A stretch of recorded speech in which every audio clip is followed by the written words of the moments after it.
أشهد أن لا إله إلا الله وحده لا شريك له وأشهد أن محمدا عبده ورسوله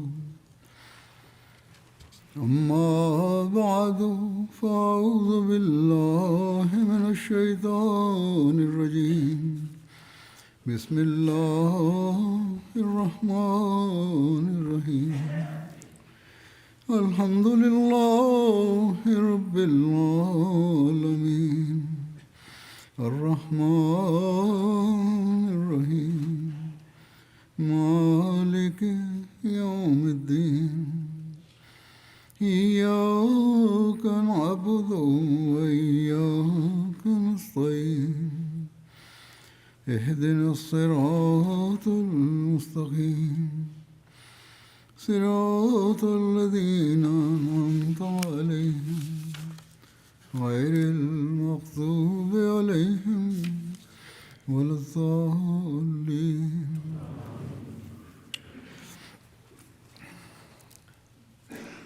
നബി സല്ലല്ലാഹു അലൈഹി വസല്ലം തിരുമേനിക്ക് മക്ക വിജയത്തെ തുടർന്ന് മദീനയിൽ തിരിച്ചെത്തിയതിനു ശേഷവും ചില സൈനിക നീക്കങ്ങൾ നടത്തേണ്ടതായി വന്നു. അവയെക്കുറിച്ചാണ് ഞാൻ പറയുന്നത്. ഒന്നാമത്തേത് ഖൈസ് ബിൻ സഅദ് ബിൻ ഉബാദയുടെ നീക്കമാണ്.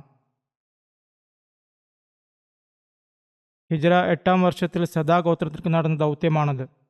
നബി സല്ലല്ലാഹു അലൈഹി വസല്ലം തിരുമേനി ജഹ്റാനയിൽ നിന്ന് മദീനയിൽ തിരിച്ചെത്തിയ ശേഷം ഇസ്ലാമിക പ്രബോധനത്തിനായി വിവിധ പ്രദേശങ്ങളിലേക്ക് സൈന്യങ്ങൾ അയച്ചു. യമൻ തലസ്ഥാനമായ സനായിലേക്ക് മുഹാജിർ ബിൻ അബി ഉമയ്യയെയും ഹസർമൗത്തിലേക്ക് സിയാദ് ബിൻ ലബീദിനെയും അയച്ചു. ഖൈസ് ബിൻ സഅദിന്റെ നേതൃത്വത്തിൽ ഒരു സൈന്യത്തെ തയ്യാറാക്കുകയും ചെയ്തു.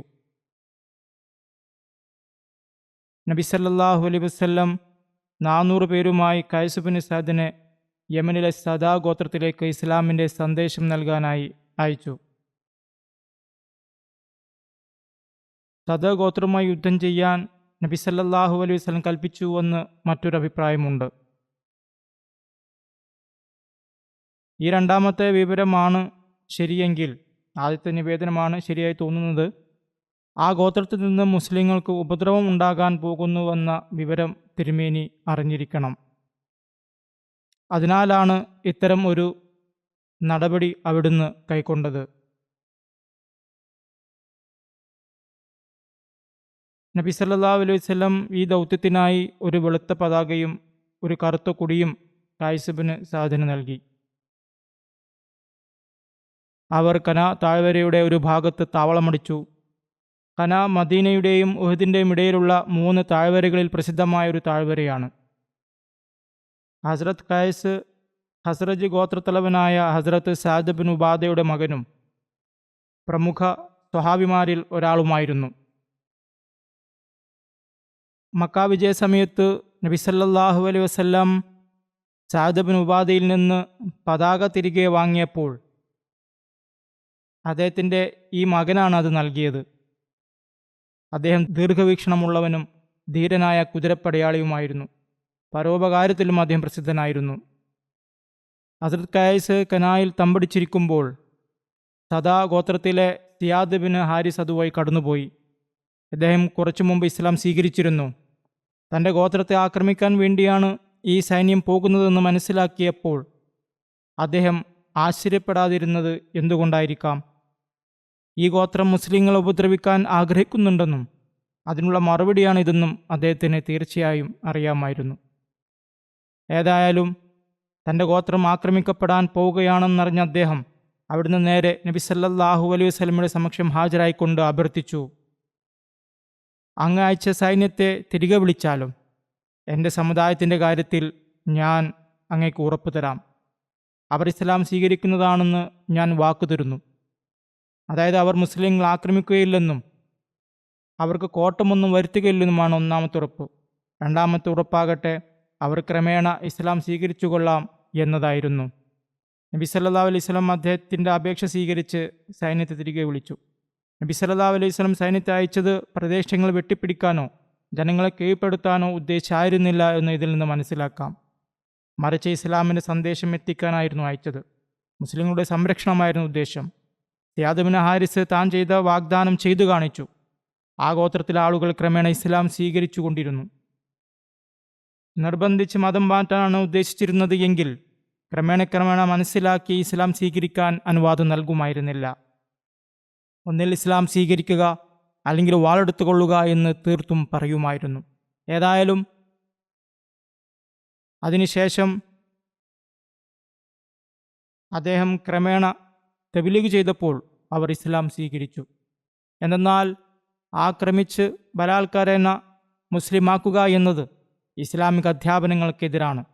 നബി തിരുമേനി സല്ലല്ലാഹു അലൈഹി വസല്ലമയുടെ തിരുചര്യക്കും എതിരാണത്. അവർ ഇസ്ലാം സ്വീകരിച്ചതോടെ നബി സല്ലല്ലാഹു അലൈഹി വസല്ലം തിരുമേനി ഹസ്രത്ത് സിയാദിനെ തന്നെ അവരുടെ അമീറായി നിയമിച്ചു. കൂടാതെ ആ ഗോത്രക്കാർക്ക് ഒരു സുരക്ഷാ പത്രികയും എഴുതി നൽകി. എല്ലാവരും മുസ്ലിങ്ങളായിരുന്നെങ്കിൽ സുരക്ഷാ പത്രികയുടെ ആവശ്യമില്ലായിരുന്നു. അതിനാൽ അവരിൽ ചിലർ അപ്പോഴും മുസ്ലിങ്ങളാകാത്തതിനാലാണ് അത് എഴുതിയത്. ബനു തമീം ഗോത്രത്തിലേക്ക് ഉയൈന ബിൻ ഹിസൻ ഫസാരിയുടെ സൈനിക നീക്കത്തെക്കുറിച്ചും വിവരണം ലഭിക്കുന്നു.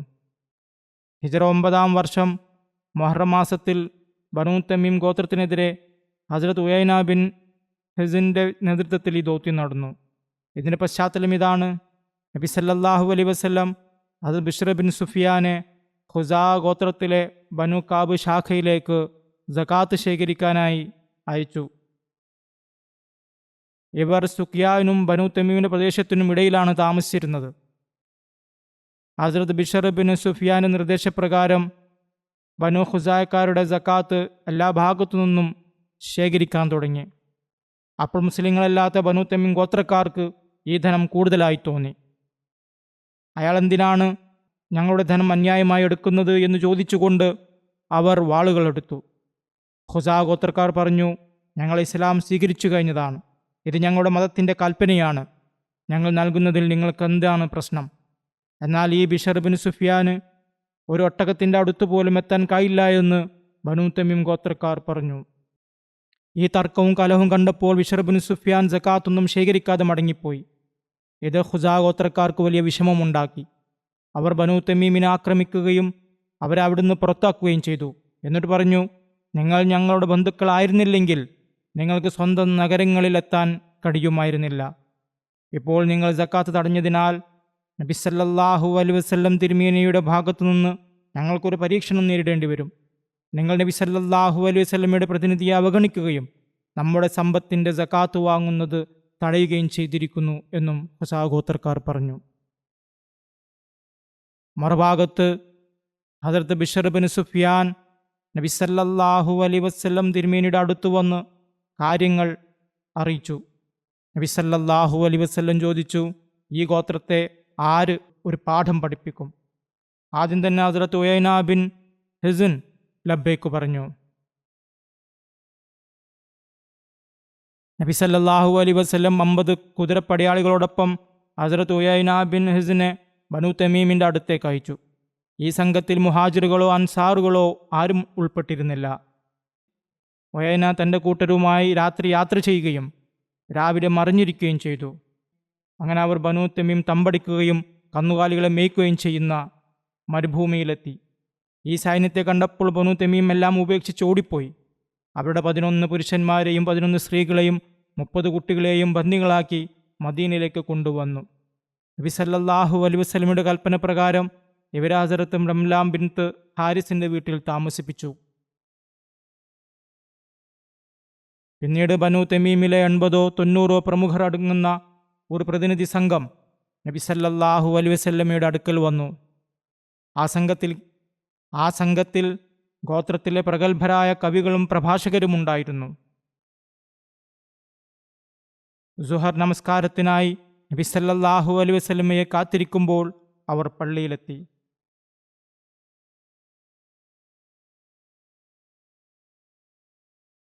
ളുഹർ നമസ്കാരത്തിനായി ആളുകൾ നബി സല്ലല്ലാഹു അലൈഹി വസല്ലമയെ കാത്തിരിക്കുമ്പോഴാണ് അവർ പള്ളിയിലെത്തിയത്. നബി സല്ലല്ലാഹു അലൈഹി വസല്ലം താമസിക്കുന്നുവെന്ന് കരുതി അവരിൽ ചിലർ അവിടുത്തെ മുറിയുടെ അടുത്തുപോയി ഉച്ചത്തിൽ പറഞ്ഞു, അല്ലയോ മുഹമ്മദ് സല്ലല്ലാഹു അലൈഹി വസല്ലം, വെളിയിൽ ഞങ്ങൾ അടുത്തേക്ക് വരൂ. നബി സല്ലല്ലാഹു അലൈഹി വസല്ലം പുറത്തു വന്ന് അവരുമായി സംഭാഷണം നടത്തി. ശേഷം അവിടുന്ന് ളുഹർ നമസ്കാരം നിർവഹിച്ചു. നമസ്കാര ശേഷം പള്ളിയുടെ മുറ്റത്തിരുന്നു. പ്രതിനിധി സംഘത്തിൻ്റെ നേതാവ് പറഞ്ഞു, ഞങ്ങൾക്ക് കവിതയിലും പ്രസംഗത്തിലും അങ്ങേക്കാൾ പ്രാഗൽഭ്യം, അതായത് കവിതയിലും പ്രഭാഷണ കലയിലും നിഷ്ണാതത്വം ഏത് സമുദായക്കാർക്കാണെന്നറിയാൻ മത്സരത്തിനൊരുക്കമാണ് എന്നവർ പറഞ്ഞു. മികച്ച കവികളും വാഗ്മികളും ഉണ്ടെന്നതിൽ ഞങ്ങൾ അഭിമാനിക്കുന്നു. നബി സല്ലല്ലാഹു അലൈഹി വസല്ലം പറഞ്ഞു, കവിതയിലും വാഗ്മിത്വത്തിലും അഭിമാനം കൊള്ളുകയല്ല എൻ്റെ നിയോഗ ലക്ഷ്യം.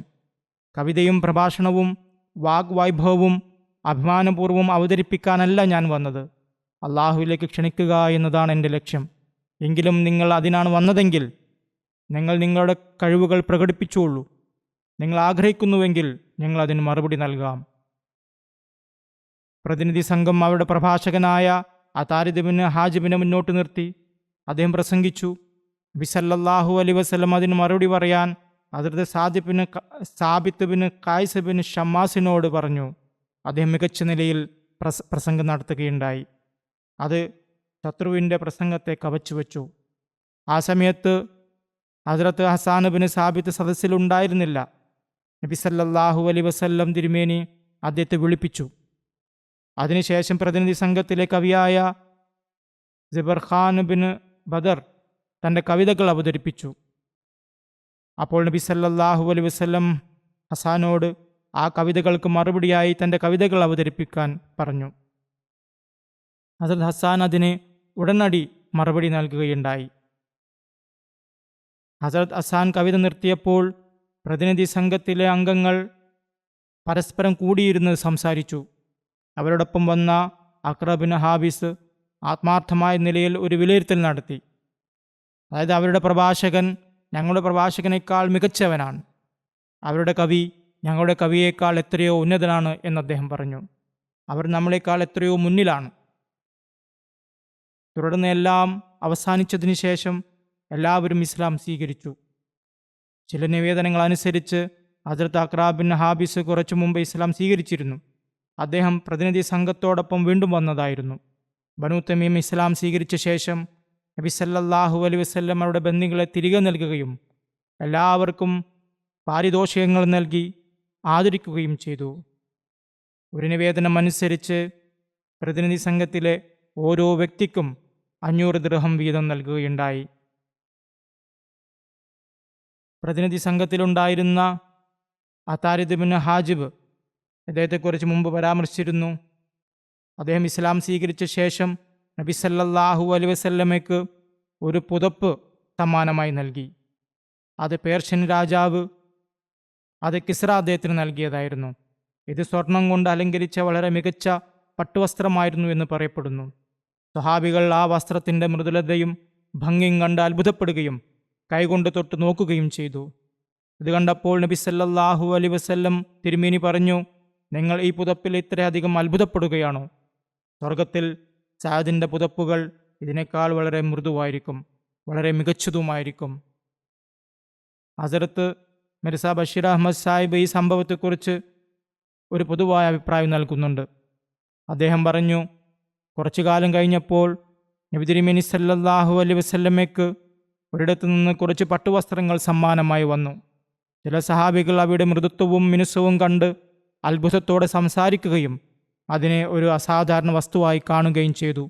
അപ്പോൾ അവിടുന്ന് പറഞ്ഞു, നിങ്ങൾ ഇതിൻ്റെ മൃദുത്വത്തിൽ അത്ഭുതപ്പെടുന്നുവോ? അല്ലാഹുവാണ്, സ്വർഗത്തിൽ സഅദിൻ്റെ പുതപ്പുകൾ ഇതിനേക്കാൾ എത്രയോ മൃദുവായിരിക്കും, വളരെ മികച്ചതുമായിരിക്കും. ഒരു ആലങ്കാരിക രൂപത്തിലാണ് അവിടുന്ന് ഇങ്ങനെ അരുളിയത്. അതിലൂടെ സഅദിന് സ്വർഗത്തിൽ ലഭിക്കുന്ന സുഖസൗകര്യത്തെ സൂചിപ്പിക്കുകയായിരുന്നു തിരുമേനി ചെയ്തത്. അതേസമയം ഖുർആനിൽ നിന്നും ഹദീസുകളിൽ നിന്നും മനസ്സിലാക്കാവുന്ന തത്വം സ്വർഗീയ അനുഗ്രഹങ്ങളെ ഈ ലോകത്തിലെ അനുഗ്രഹങ്ങളുമായി താരതമ്യം ചെയ്യാനാവില്ല എന്നതാണ്. സ്വർഗീയാനുഗ്രഹങ്ങളെ നമ്മുടെ സാങ്കേതിക ഭാഷയിൽ ഭൗതികമെന്ന് വിളിക്കാനാവില്ല. ഖുർആനിലും ഹദീസുകളിലും പറഞ്ഞിട്ടുള്ള വാക്കുകൾ അനുഗ്രഹങ്ങളുടെ പാരമ്യതയെ സൂചിപ്പിക്കാനുള്ള രൂപകങ്ങളും ഉപകങ്ങളും മാത്രമാണ്. അടുത്ത സൈനിക നീക്കം ഖുത്ബ ബിൻ ആമിറിൻ്റെതാണ്. ഹിജ്റ 9-ാം വർഷം സഫർ മാസത്തിൽ ഈ ദൗത്യം നടന്നു. നബി സല്ലല്ലാഹു അലൈഹി വസല്ലം 20 പേരോടൊപ്പം ഖുത്ബ ബിൻ ആമിറിനെ ഹസ്മ ഗോത്രത്തിലേക്ക് അയച്ചു. ഒരു നിവേദനം അനുസരിച്ച് കബാലയിലേക്കാണ് അയച്ചത്. യമനിലേക്കുള്ള വഴിയിലെ തിഹാമ പ്രദേശത്ത് സ്ഥിതി ചെയ്യുന്ന ഒരു നഗരമാണ് കബാല. ഇത് മക്കയിൽ നിന്ന് ഏകദേശം 8 ദിവസത്തെ ദൂരമുണ്ട്, അതായത് ഏകദേശം 156 മൈൽ. മറ്റൊരു നിവേദനം അനുസരിച്ച് ബീഷയുടെ സമീപത്തേക്കാണ് അയച്ചത്. അദ്ദേഹത്തോട് പെട്ടെന്ന് ആക്രമിക്കാൻ കൽപ്പിക്കുകയുണ്ടായി. ഈ ഗോത്രം എന്തെങ്കിലും കുഴപ്പമുണ്ടാക്കിയിരിക്കാം. വഴിയിൽ വെച്ച് അവർ ഒരു വ്യക്തിയെ പിടികൂടി. അയാളോട് ചോദിച്ചപ്പോൾ തനിക്ക് സംസാരിക്കാൻ കഴിയില്ലെന്ന് അയാൾ നടിച്ചു. എന്നാൽ അവർ ഗോത്രത്തിനടുത്തെത്തിയപ്പോൾ ആ വ്യക്തി ഉറക്കെ നിലവിളിച്ച് തൻ്റെ ഗോത്രക്കാർക്ക് മുന്നറിയിപ്പ് നൽകാൻ ശ്രമിച്ചു. ഈ വഞ്ചന കാരണം അയാളുടെ കഥ കഴിച്ചു. ഗോത്രക്കാർ ജാഗരൂകരായിരുന്നതിനാൽ അവർ രാത്രിയാവാൻ കാത്തുനിന്നു. ഇരുട്ട് പരന്നപ്പോൾ മുസ്ലിങ്ങൾ അവരെ ആക്രമിച്ചു. ഘോര യുദ്ധം തന്നെ നടന്നു. ഇരുപക്ഷത്തും ധാരാളം പേർക്ക് പരിക്കേറ്റു. എതിർഗോത്രത്തിലെ നിരവധി ആളുകൾ കൊല്ലപ്പെട്ടു. ഹസ്രത്ത് ഖുത്ബ ഒട്ടകങ്ങളെയും ആടുകളെയും സ്ത്രീകളെയും യുദ്ധം മുതലായി മദീനയിലേക്ക് കൊണ്ടുവന്നു. അതിലെ ഖുംസ്, അതായത് 5-1 മാറ്റിവെച്ച ശേഷം ഓരോരുത്തർക്കും 4 ഒട്ടകങ്ങളോ 40 ആടുകളോ ലഭിച്ചു. അവരുടെ ഉപദ്രവങ്ങൾ അവസാനിപ്പിക്കാനാണ് ഈ ആക്രമണം നടത്തേണ്ടി വന്നത്. ഇനി സിഹാഖ് ബിൻ സുഫ്യാൻ കിലാബിയുടെ യുദ്ധനീക്കമാണ്. ബനു കിലാബ് ഗോത്രത്തിലേക്കായിരുന്നു ഇത്. ഹിജ്റ 9-ാം വർഷം റബിയുൽ അവൽ മാസത്തിൽ ബനു കിലാബ് ഗോത്രത്തിനെതിരെ ഈ ദൗത്യം നടന്നു. നബി സല്ലല്ലാഹു അലൈഹി വസല്ലം ഹസ്രത്ത് ലിഹാഖ് ബിൻ സുഫ്യാൻ കിലാബിയെ ഖുർത്ത എന്ന പ്രദേശത്തെ തൻ്റെ സ്വന്തം ഗോത്രമായ ബനു കിലാബിലേക്ക് അയച്ചു. ബനു ബക്കറിൻ്റെ ഒരു ശാഖയുടെ പേരാണ് ഖുർത്ത. അവിടേക്ക് മദീനയിൽ നിന്ന് 7 ദിവസത്തെ ദൂരമുണ്ട്. നജ്ദിലെ ദുൽ ജലാവ എന്ന സ്ഥലത്ത് വെച്ച് അവരെ കണ്ടുമുട്ടി. ഇസ്ലാമിൻ്റെ സന്ദേശം നൽകിയെങ്കിലും ഗോത്രക്കാർ നിഷേധിക്കുകയും അത് യുദ്ധത്തിലേക്ക് നയിക്കുകയും ചെയ്തു. അവർ ഖുർത്ത ഗോത്രക്കാരെ പരാജയപ്പെടുത്തുകയും യുദ്ധം മുതൽ നേടുകയും ചെയ്തു. ഈ ദൗത്യത്തിലെ വിശ്വാസം വർദ്ധിപ്പിക്കുന്ന ഒരു സംഭവമുണ്ട്. സൽമാ ബിൻ ഖുർത്ത് എന്നൊരു അവിശ്വാസി എതിരാളികളുടെ നേതാക്കളിൽ ഉൾപ്പെട്ടിരുന്നു. എന്നാൽ മുസ്ലിമായി കഴിഞ്ഞിരുന്ന അദ്ദേഹത്തിൻ്റെ മകൻ അസ്യദ് ബിൻ സൽമ ഈ സൈന്യത്തിൽ പങ്കെടുത്തിരുന്നു. ശത്രുക്കൾ മുസ്ലിങ്ങളുടെ ആക്രമണം സഹിക്കാനാവാതെ ഓടിപ്പോയപ്പോൾ അതിൽ അസ്യദിൻ്റെ പിതാവ് സൽമയും ഉണ്ടായിരുന്നു. അസ്യദ് തൻ്റെ പിതാവിനെ പിന്തുടർന്നു. ജീവൻ രക്ഷിക്കാൻ വേണ്ടി പിതാവ് കുതിരയോടൊപ്പം വെള്ളത്തിൽ ചാടി. അസ്യദും പിന്നാലെ പോയി. തൻ്റെ പിതാവിനെ നരകത്തിൽ നിന്ന് എങ്ങനെയെങ്കിലും രക്ഷിക്കാൻ വേണ്ടി വീണ്ടും ഇസ്ലാമിലേക്ക് ക്ഷണിച്ചു. എന്നാൽ പിതാവ് മകനെ ശകാരിക്കാൻ തുടങ്ങി. തൻ്റെ പിതാവ് ധിക്കാരത്തിലും എതിർപ്പിലും ഉറച്ചു നിൽക്കുന്നത് കണ്ടപ്പോൾ അസ്യദ് പിതാവിൻ്റെ കുതിരയുടെ കുളമ്പുകൾ മുറിച്ചു. പിന്നീട് മറ്റൊരു വ്യക്തി വന്ന് അദ്ദേഹത്തെ കൊന്നു. എന്നാൽ മറ്റൊരു നിവേദനത്തിൽ ഇങ്ങനെയാണ് വന്നിരിക്കുന്നത്: അസ്യദ് മദീനയിൽ വന്ന് ഇസ്ലാം സ്വീകരിച്ചപ്പോൾ അദ്ദേഹത്തിൻ്റെ വൃദ്ധനായ പിതാവ് ഒരു കത്തെഴുതുകയുണ്ടായി. അതിൽ ചില കവിതകൾ ഉണ്ടായിരുന്നു. അതിൽ തൻ്റെ വാർദ്ധക്യത്തിൽ മകൻ്റെ അനുസരണക്കേടിൽ വിഷമം പ്രകടിപ്പിക്കുകയും ഇസ്ലാം സ്വീകരിച്ചതിന് മകനെ കുറ്റപ്പെടുത്തുകയും ചെയ്തു. നീ എന്തു കാരണത്താലാണ് തൻ്റെ വൃദ്ധനായ പിതാവിനെ ഉപേക്ഷിച്ച് ഇസ്ലാം സ്വീകരിച്ചതെന്ന് അദ്ദേഹം ചോദിച്ചു.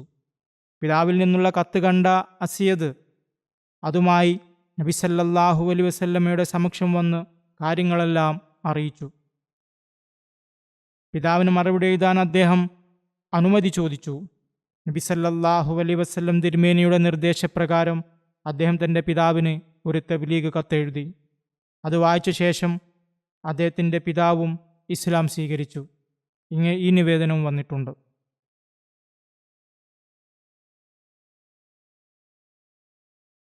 ഇനിയുള്ളത് അൽഖമ ബിൻ മുജസ്സസ് ജിദ്ദയിലേക്ക് നടത്തിയ നീക്കമാണ്. ഇബ്നു സഅദിന്റെ നിവേദനമനുസരിച്ച് ഹിജ്റ 9-ാം വർഷം റബീഉസ്സാനി മാസത്തിലാണ് ഈ ദൗത്യം നടന്നത്. എന്നാൽ മറ്റൊരു നിവേദനത്തിൽ ഹിജ്റ 9 സഫർ മാസത്തിലാണെന്ന് കാണുന്നു. അബ്സീനിയയിൽ നിന്നുള്ള ചില യോദ്ധാക്കൾ ജിദ്ദയുടെ തീരത്ത് വന്നിറങ്ങിയെന്ന് നബി സല്ലല്ലാഹു അലൈഹി വസല്ലമയ്ക്ക് വിവരം ലഭിച്ചു. ചില നിവേദനങ്ങൾ അനുസരിച്ച് അവർ മക്കക്കാരെ കൊള്ളയടിക്കാൻ ആഗ്രഹിച്ചിരുന്നു. മറ്റൊരു ഗ്രന്ഥത്തിൽ അവർ കടൽ കടന്ന് മുസ്ലിങ്ങൾക്ക് ഉപദ്രവമുണ്ടാക്കാൻ ശ്രമിച്ചു എന്ന് പറയുന്നുണ്ട്. ജിദ്ദ ഇന്നും മക്കയുടെ പടിഞ്ഞാറൻ തീരത്തുള്ള ഒരു വലിയ നഗരമാണ്. മക്കയിൽ നിന്ന് ജിദ്ദയിലേക്ക് 75 കിലോമീറ്ററും മദീനയിൽ നിന്ന് ഏകദേശം 250 മൈലും ദൂരമുണ്ട്. നബി സല്ലല്ലാഹു അലൈഹി വസല്ലം 300 പേരുടെ നേതൃത്വം ഹസ്രത്ത് അൽഖമയെ ഏൽപ്പിച്ച് അങ്ങോട്ടയച്ചു. അൽഖമയും കൂട്ടരും വരുന്നതറിഞ്ഞപ്പോൾ അബ്സീനിയക്കാർ അവിടെ വഞ്ചികളിൽ കയറി കടലിലേക്ക് ഓടി രക്ഷപ്പെട്ടു. ഹസ്രത്ത് അൽഖമ ഒരു ദ്വീപ് വരെ അവരെ പിന്തുടർന്നു. ഈ ദൗത്യത്തിലെ ഒരു ശ്രദ്ധേയമായ സംഭവം ഇപ്രകാരമാണ്. ഹസ്രത്ത് അബൂ സയ്യിദ് അൽ ഖുദരിൽ നിന്നും നിവേദനം, നബി സല്ലല്ലാഹു അലൈഹി വസല്ലം അൽഖമ ബിൻ മുജസ്സിസിനെ ഒരു സൈന്യത്തിൻ്റെ നേതാവായി നിശ്ചയിച്ചു. ഞാനും ആ സൈന്യത്തിലുണ്ടായിരുന്നു. ലക്ഷ്യസ്ഥാനത്ത് എത്തി ദൗത്യമുടനെ പൂർത്തിയാക്കിയപ്പോൾ വേഗം തിരികെ പോകാൻ ഒരു സംഘം തങ്ങളുടെ നേതാവിനോട് അനുവാദം ചോദിച്ചു. അദ്ദേഹം അവർക്ക് അനുമതി നൽകുകയും ചെയ്തു. അബ്ദുല്ലാ ബിൻ ഹുദാഫ അസ്ഹമിയെ അവിടെ അമീറായി നിയമിക്കുകയും ചെയ്തു. ഇദ്ദേഹം ഒരു സരസ സ്വഭാവിയായിരുന്നു. വഴിയിൽ വിശ്രമിക്കാനിറങ്ങിയ അവർ തണുപ്പകറ്റാനായി തീ കൂട്ടി. സുനൻ ഇബ്നു മാജയിൽ വന്നിരിക്കുന്നത്, അബ്ദുല്ല അസ്ഹമി ചോദിച്ചു, കേൾക്കുകയും അനുസരിക്കുകയും ചെയ്യാനുള്ള അവകാശം എനിക്കില്ലേ? അവർ പറഞ്ഞു, തീർച്ചയായുമുണ്ട്. അദ്ദേഹം പറഞ്ഞു, ഞാൻ നിങ്ങളോട് കൽപ്പിക്കുന്ന കാര്യങ്ങൾ നിങ്ങൾ അനുസരിക്കുമോ? അവർ പറഞ്ഞു, അതെ, തീർച്ചയായും. അപ്പോൾ അദ്ദേഹം പറഞ്ഞു, എന്നാൽ ഈ തീയിലേക്ക് ചാടാൻ ഞാൻ നിങ്ങളോട് കൽപ്പിക്കുന്നു. ചില ആളുകൾ എഴുന്നേറ്റ് ചാടാൻ തയ്യാറായി. അവർ ചാടാൻ തുടങ്ങുമെന്ന് അദ്ദേഹത്തിന് ഉറപ്പായപ്പോൾ അദ്ദേഹം പറഞ്ഞു, നിങ്ങൾ ചാടാൻ വരട്ടെ, ഞാൻ നിങ്ങളോട് തമാശ പറഞ്ഞതാണ്. അവർ മടങ്ങി വന്നപ്പോൾ ആളുകൾ ഈ കാര്യം നബി സല്ലല്ലാഹു അലൈഹി വസല്ലം തിരുമേനിയോട് പറഞ്ഞു. അപ്പോൾ അവിടുന്ന് പറഞ്ഞു, മൻ അമറക്കും മിൻഹും ബിമാസിയത്തില്ലാഹി ഫലാ തുത്തിയുഹു. ഈ നേതാക്കളിൽ ആരെങ്കിലും ദൈവകൽപ്പനയെ ധിക്കരിക്കാൻ കൽപ്പന നൽകിയാൽ അവരെ അനുസരിക്കരുത്. മറ്റൊരു റിപ്പോർട്ടിൽ വന്നിരിക്കുന്നത്, നബി സല്ലല്ലാഹു അലൈഹി വസല്ലം പറഞ്ഞു, ലാ താഅത ഫീ മാസിയത്തില്ലാഹി ഇന്നമാ താഅത്തുൻ ഫിൽ മഅറൂഫ്. അള്ളാഹുവിനെ ധിക്കരിക്കുന്നതിൽ അനുസരണയില്ല, അനുസരണം എന്നത് നല്ല കാര്യങ്ങളിൽ മാത്രമാണ്.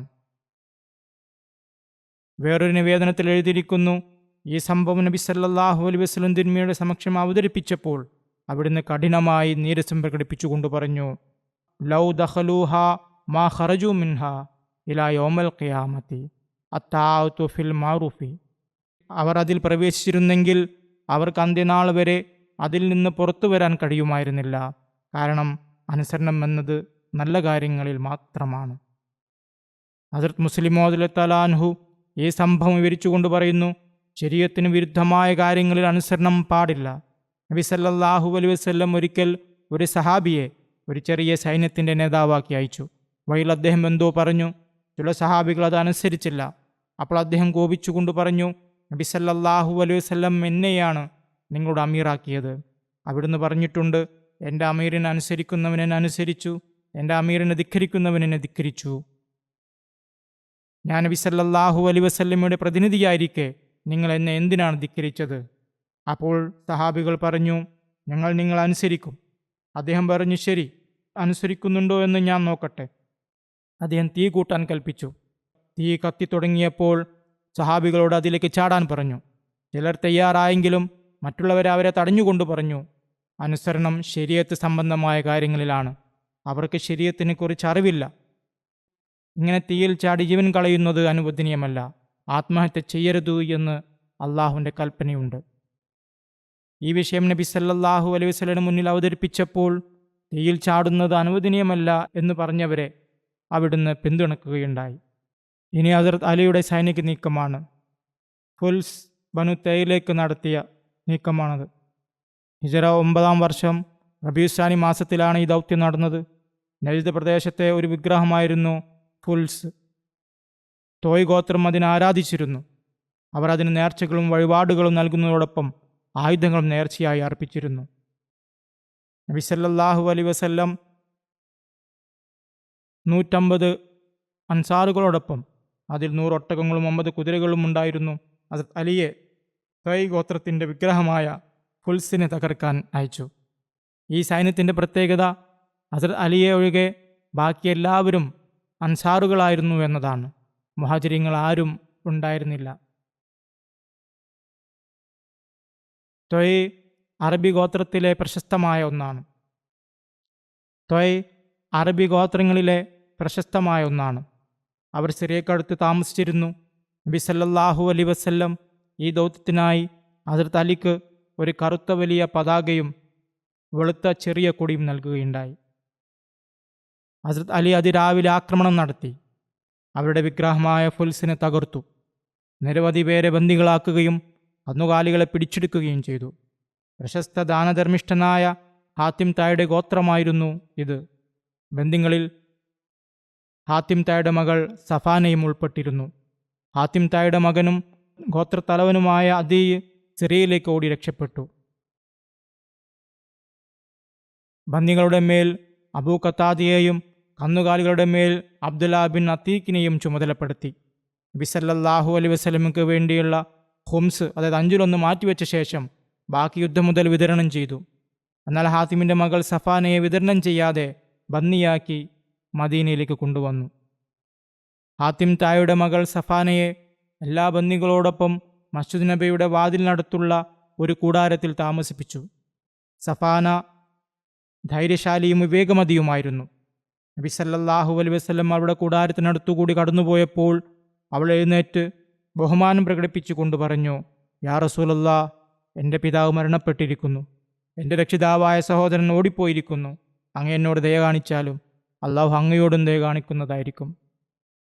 നബി സല്ലല്ലാഹു അലൈഹി വസല്ലം ചോദിച്ചു, നിന്റെ രക്ഷിതാവ് ആരാണ്? അവൾ പറഞ്ഞു, അദീ ബിൻ ഹാത്തിം തായ്. അവിടുന്ന് പറഞ്ഞു, അള്ളാഹുവിൽ നിന്നും അവൻ്റെ ദൂതനിൽ നിന്നും ഓടിപ്പോയവനോ? ഇത് പറഞ്ഞിട്ട് അവിടുന്ന് പോയി. അടുത്ത ദിവസം അവിടുന്ന് അതുമായി കടന്നുപോയപ്പോഴും സഫാന തലേ ദിവസത്തെ കാര്യം തന്നെ ആവർത്തിക്കുകയുണ്ടായി. നബി സല്ലല്ലാഹു അലൈഹി വസല്ലം തലേ ദിവസം പറഞ്ഞ മറുപടി തന്നെ നൽകിയിട്ട് പോയി. അവൾക്ക് നിരാശ തോന്നി. 3-ാം ദിവസം നബി സല്ലല്ലാഹു അലൈഹി വസല്ലം അതുവഴി കടന്നു പോകുമ്പോൾ പിന്നാലെ ഹസ്രത്ത് അലിയും ഉണ്ടായിരുന്നു. ഹസ്രത്ത് അലി സഫാനയ്ക്ക് ആംഗ്യം കാണിച്ചു. അവൾ എഴുന്നേറ്റ് വീണ്ടും തൻ്റെ ആവശ്യം ഉന്നയിച്ചു. അവൾ ഉടൻ ബഹുമാനത്തോടെ എഴുന്നേറ്റുകൊണ്ട് നബി സല്ലല്ലാഹു അലൈഹി വസല്ലമയുടെ സമക്ഷം അപേക്ഷ ആവർത്തിച്ചു. നബി സല്ലല്ലാഹു അലൈഹി വസല്ലം പറഞ്ഞു, ഞാൻ നിന്റെ അപേക്ഷ സ്വീകരിച്ചിരിക്കുന്നു. നീ ഇപ്പോൾ സ്വതന്ത്രയാണ്. എന്നാൽ ഇവിടെ നിന്ന് പോകാൻ തിടുക്കം കാണിക്കരുത്.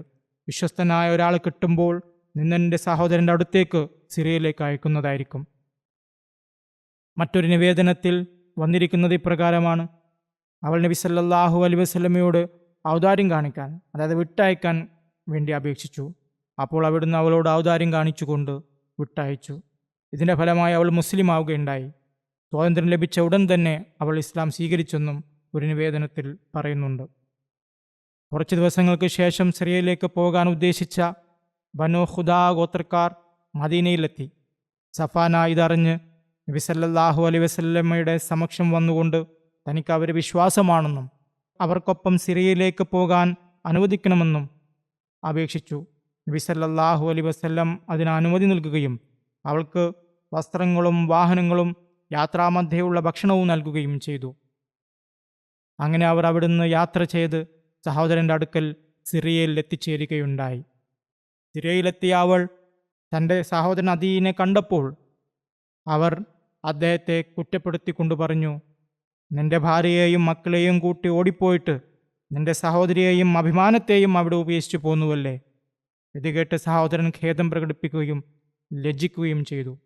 കുറച്ചു കഴിഞ്ഞപ്പോൾ അദീ സഹോദരിയോട് ചോദിച്ചു, മുഹമ്മദ് സല്ലല്ലാഹു അലൈഹി വസല്ലമയെക്കുറിച്ച് നിനക്കെന്താണ് അഭിപ്രായം? നബി സല്ലല്ലാഹു അലൈഹി വസല്ലമയുടെ സ്വഭാവ ഗുണം കണ്ട് മുസ്ലിമായി കഴിഞ്ഞിരുന്ന സഫാന പറഞ്ഞു, അള്ളാഹു ആണ്, എൻ്റെ അഭിപ്രായത്തിൽ നീ എത്രയും പെട്ടെന്ന് അദ്ദേഹത്തിൻ്റെ അടുക്കൽ പോകണം എന്നതാണ്. അദ്ദേഹം ഒരു പ്രവാചകനാണെങ്കിൽ വേഗം അദ്ദേഹത്തിൻ്റെ അടുക്കൽ പോകുന്നവർ വിജയിക്കും. അവിടുന്ന് ഒരു രാജാവാണെങ്കിൽ പോലും നിന്റെ അന്തസ്സിനോ മഹത്വത്തിനോ ഒരു കുറവും വരികയില്ല. അദീ പറഞ്ഞു, വളരെ നല്ല അഭിപ്രായമാണിത്. ഉടൻ തന്നെ അദ്ദേഹം തയ്യാറായിക്കൊണ്ട് മദീനയിലേക്ക് പുറപ്പെട്ടു. നബി സല്ലല്ലാഹു അലൈഹി വസല്ലം അന്നേരം പള്ളിയിലിരിക്കുകയായിരുന്നു. അദീ സ്വയം പരിചയപ്പെടുത്തുകയുണ്ടായി. നബി സല്ലല്ലാഹു അലൈഹി വസല്ലം അദ്ദേഹത്തെയും കൂട്ടി വീട്ടിലേക്ക് നടന്നു. വഴിയിൽ വെച്ച് ഒരു വൃദ്ധ നബി സല്ലല്ലാഹു അലൈഹി വസല്ലം തടഞ്ഞു നിർത്തിക്കൊണ്ട് സംസാരിക്കാനോ ചോദ്യങ്ങൾ ചോദിക്കാനോ തുടങ്ങി. നബി സല്ലല്ലാഹു അലൈഹി വസല്ലം അവർക്ക് വേണ്ടി കുറച്ചു നേരം അവിടെ നിന്നു. ഇതുകണ്ട് അദിയ്യ മനസ്സിൽ വിചാരിച്ചു, ഒരു വൃദ്ധ സ്ത്രീക്ക് വേണ്ടി ഇത്രയും സമയം കാത്തു നിൽക്കുന്ന ഈ വ്യക്തി രാജാവാകാൻ വഴിയില്ല. വീട്ടിലെത്തിയപ്പോൾ നബി സല്ലല്ലാഹു അലൈഹി വസല്ലം ഈന്തപ്പനയുടെ ഓല നിറച്ച ഒരു തോലിൻ്റെ കിടക്ക അദ്ദേഹത്തിന് ഇരിക്കാനായി നൽകി. അദിയ്യ പറഞ്ഞു, അങ്ങിതിലിരിക്കുക. നബി സല്ലല്ലാഹു അലൈഹി വസല്ലം ഇല്ല. നബി സല്ലല്ലാഹു അലൈഹി വസല്ലം തിരുമേനി പറഞ്ഞു, ഇല്ല, നിങ്ങൾ ഇതിലിരിക്കുക. അവിടുന്ന് സ്വയം നിലത്തിരുന്നു. അപ്പോൾ അദിയ്യ വീണ്ടും മനസ്സിൽ ചിന്തിച്ചു, അള്ളാഹുവാണ്, ഈ വ്യക്തി ഒരു രാജാവാകാവതല്ല. നബി സല്ലല്ലാഹു അലൈഹി വസല്ലം അദ്ദേഹവുമായി സംസാരിക്കാൻ തുടങ്ങി. അദ്ദേഹത്തിൻ്റെ മതത്തെക്കുറിച്ചും വ്യക്തിപരമായ കാര്യങ്ങളെക്കുറിച്ചും സംസാരിച്ചു. അദിയ്യക്കല്ലാതെ മറ്റാർക്കും അറിയാത്ത ചില കാര്യങ്ങൾ അവിടുന്ന് പറയുകയുണ്ടായി. ഇത് കേട്ടപ്പോൾ അദിയ്യ ഇത് ദൈവത്തിൻ്റെ ദൂതനാണെന്ന് ഉറപ്പിച്ചു. അദ്ദേഹം പറഞ്ഞു, നിങ്ങൾക്ക് ചില രഹസ്യങ്ങൾ അള്ളാഹു അറിയിച്ചു തന്നതിനാൽ അങ്ങ് അള്ളാഹുവിൻ്റെ ദൂതനാണെന്ന് എനിക്ക് ബോധ്യമായിരിക്കുന്നു. അദിയ്യ നിവേദനം ചെയ്യുന്നു, നബി സല്ലല്ലാഹു അലൈഹി വസല്ലം തിരുമേനി പറഞ്ഞു, ഓ അദിയ്യ, ഇസ്ലാം സ്വീകരിക്കുക, നിങ്ങൾ സുരക്ഷിതനായിരിക്കും. ഞാൻ പറഞ്ഞു, ഞാൻ നേരത്തെ ഒരു മതത്തിൽ വിശ്വസിക്കുന്നവനാണ്. നബി സല്ലല്ലാഹു അലൈഹി വസല്ലം തിരുമേനി പറഞ്ഞു, നിങ്ങളുടെ മതത്തെക്കുറിച്ച് നിങ്ങളെക്കാൾ നന്നായി എനിക്കറിയാം. ഞാൻ ചോദിച്ചു, അങ്ങേക്ക് എൻ്റെ മതത്തെക്കുറിച്ച് എന്നെക്കാൾ നന്നായി അറിയുന്നതെങ്ങനെ? നബി സല്ലല്ലാഹു അലൈഹി വസല്ലം പറഞ്ഞു, അതെ, എനിക്കറിയാം. എന്നിട്ട് അവിടുന്ന് പറഞ്ഞു, നിങ്ങൾ റക്കൂസിയത്ത്, അതായത് ക്രിസ്തു മതത്തിനും സാബിയൻ മതത്തിനും ഇടയിലുള്ള ഒരു മതം അല്ലേ പിന്തുടരുന്നത്? ഞാൻ പറഞ്ഞു, അതെ. നബി സല്ലല്ലാഹു അലൈഹി വസല്ലം ചോദിച്ചു, നിങ്ങൾ നിങ്ങളുടെ ഗോത്രത്തിൻ്റെ നേതാവല്ലേ? ഞാൻ പറഞ്ഞു, അതെ. നബി സല്ലല്ലാഹു അലൈഹി വസല്ലം ചോദിച്ചു, നിങ്ങൾ നേതാവായിരിക്കെ യുദ്ധമുതലിൻ്റെ 1/4 എടുക്കുന്നില്ലേ? ഞാൻ പറഞ്ഞു, അതെ, എടുക്കുന്നു. നബി സല്ലല്ലാഹു അലൈഹി വസല്ലം പറഞ്ഞു, നിങ്ങളുടെ സ്വന്തം മതത്തിൽ പോലും ഇത് നിങ്ങൾക്ക് അനുവദനീയമല്ല. ഇത് കേട്ട് എനിക്ക് വളരെ ലജ്ജയും ഖേദവും തോന്നി. തുടർന്ന് നബി സല്ലല്ലാഹു അലൈഹി വസല്ലം പറഞ്ഞു, അല്ലയോ അദി, ഒരുപക്ഷെ മുസ്ലിങ്ങളുടെ ദാരിദ്ര്യം നിങ്ങളെ ഈ മതത്തിൽ ചേരുന്നതിൽ നിന്ന് തടയുന്നുണ്ടാവാം. അള്ളാഹുവാണ് പെട്ടെന്ന് തന്നെ ധനം ഒഴുകിയെത്തുന്നതാണ്. അത് സ്വീകരിക്കാൻ ആളെ കിട്ടാത്ത അവസ്ഥയുണ്ടാകും.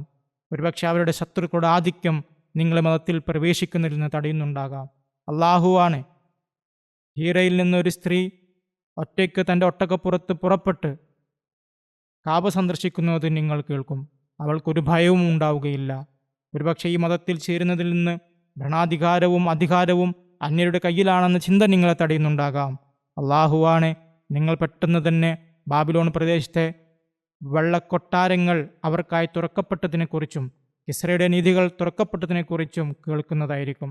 അവിടുന്ന് ഇത് 3 തവണ ആവർത്തിക്കുകയുണ്ടായി. അദീ പറയുന്നു, നബി സല്ലല്ലാഹു അലൈഹി വസല്ലമയുടെ നല്ല സൽപെരുമാറ്റവും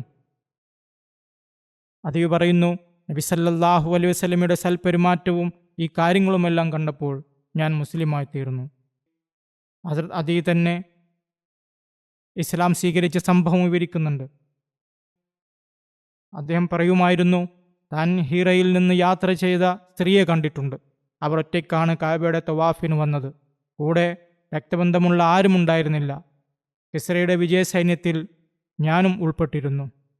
ഇസ്ലാം സ്വീകരിച്ച ശേഷം ഹസ്രത്ത് അദീ ഇസ്ലാമിക നിയമങ്ങൾ പാലിക്കുന്നതിൽ അതീവ ശ്രദ്ധാലുവായിരുന്നു. നമസ്കാരത്തിനായി എല്ലാ സമയത്തും വുളു എടുക്കുകയും നമസ്കാരം കൃത്യമായി നിർവഹിക്കുന്നതിൽ വളരെ ശ്രദ്ധയും തയ്യാറെടുപ്പും കാണിക്കുകയും ചെയ്തിരുന്നു. ഹജ്ജിന് പോകുമ്പോൾ രക്തബന്ധമുള്ള ആരെങ്കിലും സ്ത്രീയുടെ കൂടെ ഉണ്ടായിരിക്കേണ്ടതാണോ എന്ന ചോദ്യം നിരന്തരം ഉന്നയിക്കപ്പെടാറുണ്ട്. ആ സാഹചര്യത്തിൽ അത് അനിവാര്യമായിരുന്നു. ഇതിന് ഞാൻ പല പ്രാവശ്യം മറുപടി നൽകിയിരുന്നു. ഞാൻ പറഞ്ഞതിനെ ഈ സംഭവം പിന്തുണയ്ക്കുന്നു. അദ്ദേഹം പറയുന്നു, ഹീറയിൽ നിന്ന് ഒറ്റയ്ക്ക് വന്ന് ഒരു സ്ത്രീ കാബ പ്രദക്ഷിണം ചെയ്യുന്നത് ഞാൻ നേരിട്ട് കണ്ടിട്ടുണ്ട്.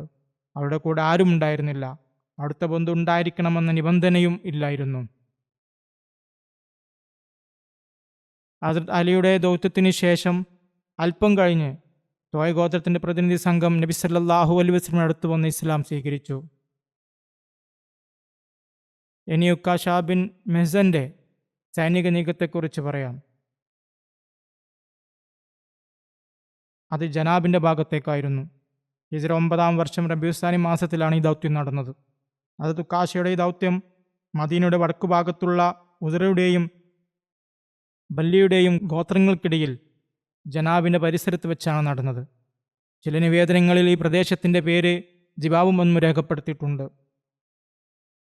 ഈ ദൗത്യത്തെക്കുറിച്ച് കൂടുതൽ വിവരങ്ങൾ ലഭ്യമല്ല. ഈ യുദ്ധനീക്കം നടന്നുവെന്ന പരാമർശം മാത്രമേയുള്ളൂ. ഇനി തബൂക്ക് യുദ്ധത്തെക്കുറിച്ച് ചില പ്രാരംഭ കാര്യങ്ങൾ അവതരിപ്പിക്കുകയാണ്. ഹിജറ 9 റജബ് മാസം ക്രിസ്താബ്ദം 630 സെപ്റ്റംബറിലാണ് ഈ യുദ്ധം നടന്നത്. തായിഫ് യുദ്ധത്തിന് ശേഷം നബി സല്ലല്ലാഹു അലൈഹി വസല്ലം യുദ്ധത്തിനായി പുറപ്പെട്ടു. ഇത് നബി സല്ലല്ലാഹു അലൈഹി വസല്ലമയുടെ ജീവിതത്തിലെ അവസാനത്തെ യുദ്ധമായിരുന്നു. തബൂക്ക് മദീനയിൽ നിന്ന് ഏകദേശം 655 കിലോമീറ്റർ അകലെയാണ്. തബൂക്ക് എന്ന അരുവിയുടെ അടുത്ത് തങ്ങിയതിനാലാണ് ഈ യുദ്ധത്തിന് ഈ പേര് ലഭിച്ചത്. തബൂക്കിനടുത്തെത്തിയപ്പോൾ നബി സല്ലല്ലാഹു അലൈഹി വസല്ലം യാത്രാസംഘത്തോട് പറഞ്ഞു, ഇന്നക്കും സതഅതൂന ഗദൻ ഇൻഷാ അല്ലാഹ് അയ്ന തബൂക്ക്. ഇൻഷാ അല്ലാഹ് നിങ്ങൾ നാളെ തബൂക്കിൽ അരുവിയുടെ അടുത്തെത്തുന്നതായിരിക്കും. വിശുദ്ധ ഖുർആനിൽ യുദ്ധത്തെ സാഅത്തുൽ ഉസ്ർ, അതായത് ഞെരുക്കത്തിൻ്റെ സമയമെന്ന് വിശേഷിപ്പിച്ചതുകൊണ്ട് ഇതിന് ഗസ്വത്തുൽ ഉസ്ർ എന്നും പേരുണ്ട്. കാരണം മുസ്ലിങ്ങൾക്ക് കഠിനമായ ചൂട്, ദീർഘയാത്ര, വാഹനങ്ങളുടെ കുറവ്, വഴിയിലെ കടുത്ത ജലക്ഷാമം എന്നിങ്ങനെ നിരവധി ബുദ്ധിമുട്ടുകൾ നേരിടേണ്ടി വന്നിരുന്നു. കൂടാതെ സൈന്യത്തെ തയ്യാറാക്കാനുള്ള ചെലവുകളും കുറവായിരുന്നു. ഈ കഷ്ടപ്പാടുകൾ കാരണം ഇതിനെ ഷൈജുൽ ഉസ്ര, അതായത് ഞെരുക്കത്തിൻ്റെയും പ്രയാസത്തിൻ്റെയും സൈന്യം എന്നും ഇതിനെ വിളിക്കുന്നുണ്ട്. ഈ യുദ്ധത്തെ ഗസ്വത്തുൽ ഫാസിഹ എന്നും വിളിക്കാറുണ്ട്. അറബിയിൽ ഫസാഹത്ത് എന്നാൽ അപമാനം, അതുപോലെ തന്നെ മറനീക്കി വെളിപ്പെടുക എന്നൊക്കെയാണ് അർത്ഥം. ഈ യുദ്ധം കാരണം നിരവധി കപടവിശ്വാസികളുടെ അവസ്ഥ വിളിച്ചെത്തു വരികയും അവർ കൂടുതൽ അപമാനിതരാകുകയും ഈ പേര് ലഭിച്ചത്. തബൂക്ക് യുദ്ധത്തിൻ്റെ കാരണങ്ങളും പശ്ചാത്തലവും എന്താണെന്ന് പറയാം. മദീനക്കാർക്ക് ബാഹ്യശക്തികളിൽ നിന്നും, പ്രത്യേകിച്ച് റോമാ സാമ്രാജ്യത്തിന് പിന്തുണയുള്ള ബനു ഗസ്സാൻ ഗോത്രത്തിൻ്റെ ആക്രമണ ഭീഷണി എല്ലായ്പ്പോഴും ഉണ്ടായിരുന്നു. റോമക്കാരും ഗസ്സാനികളും ഒരു യുദ്ധത്തിന് തയ്യാറെടുക്കുന്നതായി വിവരമുണ്ടായിരുന്നു. ഗസ്സാനികളുടെ ആക്രമണ ഭീഷണിയെക്കുറിച്ച് ഹദ്റത്ത് ഉമർ റളിയല്ലാഹു അൻഹു തന്നെ പറഞ്ഞിട്ടുണ്ട്, ഗസ്സാനികളുടെ ആക്രമണം ഞങ്ങളെപ്പോഴും ഭയപ്പെട്ടിരുന്നു എന്ന്. യുദ്ധം ഇതാ നടക്കാൻ പോകുന്നുവെന്ന ചിന്തയും വേവലാതിയും സദാ അവരെ ഗ്രസിച്ചിരുന്നു. തബൂക്ക് യുദ്ധത്തിൻ്റെ കാരണമായി ഒരു നിവേദനത്തിൽ വന്നിരിക്കുന്നത് ഇപ്രകാരമാണ്: സിറിയയിൽ നിന്ന് ഒലിവ് ഓയിലുമായി മദീനയിലെത്തിയ ഒരു സംഘം വ്യാപാരികൾ മുസ്ലിങ്ങളോട് പറഞ്ഞു, റോമക്കാർ സിറിയയിൽ ഒരു വലിയ സൈന്യത്തെ ഒരുക്കിയിട്ടുണ്ട് എന്ന്. ഹിർക്കൽ രാജാവ് ആ സൈന്യത്തിനും സഖ്യകക്ഷികൾക്കും ഒരു വർഷത്തെ ചെലവ് നൽകിയിരിക്കുകയാണ്. പോരാത്തതിന് ലഹ്മ്, ജുദാം, ആമില, ഗസ്സാൻ തുടങ്ങിയ ക്രിസ്ത്യൻ ഗോത്രങ്ങളും കൂടെ ചേർന്നിട്ടുണ്ട്. അവിടെ മുൻനിര സൈന്യം ബൽഖ പ്രദേശം വരെ എത്തിയിരിക്കുന്നു. സിറിയയിലെ ദിമഷ്കിനും വാദിൽ ഖുറാക്കും ഇടയിൽ സ്ഥിതി ചെയ്യുന്ന പ്രദേശമാണ് ബൽഖ. ഈ യുദ്ധത്തിൻ്റെ മറ്റൊരു കാരണം നിവേദനങ്ങളിൽ കാണുന്നത് ഇങ്ങനെയാണ്: അറബികളിലെ ക്രിസ്ത്യാനികൾ ഹിർക്കലിന് എഴുതി, പ്രവാചകത്വം വാദിച്ച വ്യക്തി, അതായത് മുഹമ്മദ് സല്ലല്ലാഹു അലൈഹി വസല്ലം നശിച്ചു പോയിരിക്കുന്നു, നൗദുബില്ല. അദ്ദേഹത്തിന് അനുചരന്മാരെ ക്ഷാമം ബാധിച്ചിരിക്കുന്നു. അവരുടെ കന്നുകാലികൾ നശിച്ചൊടുങ്ങി.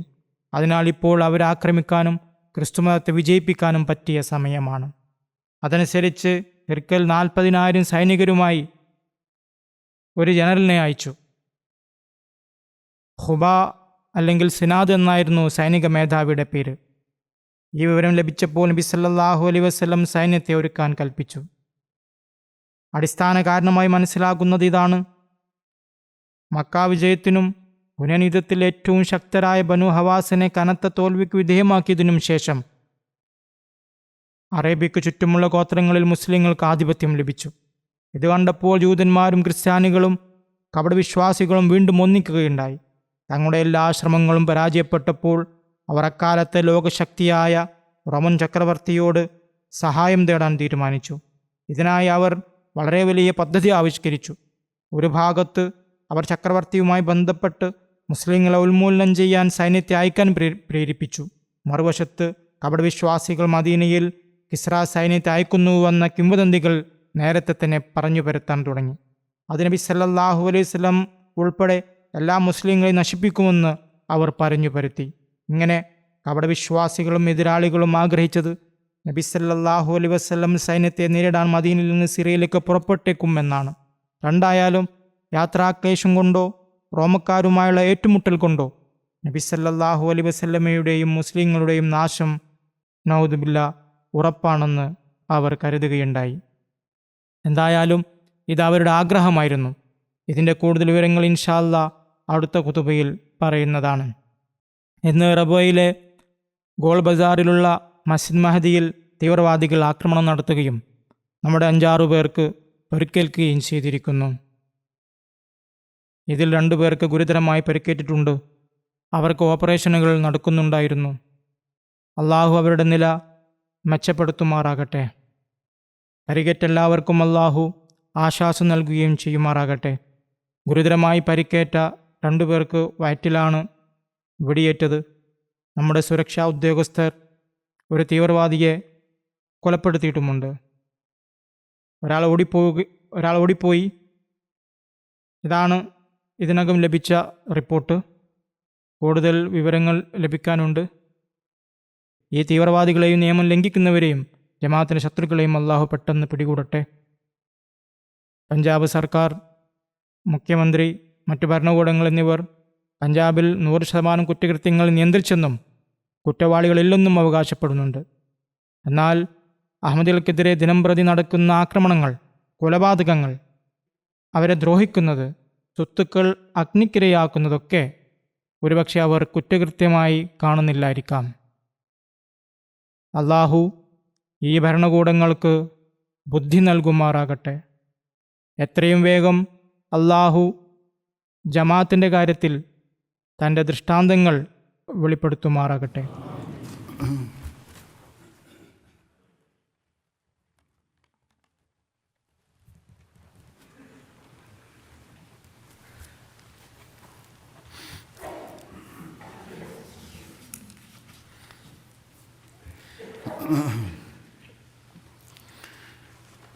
الحمد لله نحمده ونستعينه ونستغفره ونؤمن به ونتوكل عليه ونعوذ بالله من شرور أنفسنا ومن سيئات أعمالنا من يهده الله فلا مضل له ومن يضلل فلا هادي له ونشهد أن لا إله إلا الله ونشهد أن محمدا عبده ورسوله عباد الله رحمكم الله إن الله يأمر بالعدل والإحسان وإيتاء ذي القربى وينهى عن الفحشاء والمنكر والبغي يعظكم لعلكم تذكرون اذكروا الله يذكركم وادعوه يستجب لكم ولذكر الله أكبر.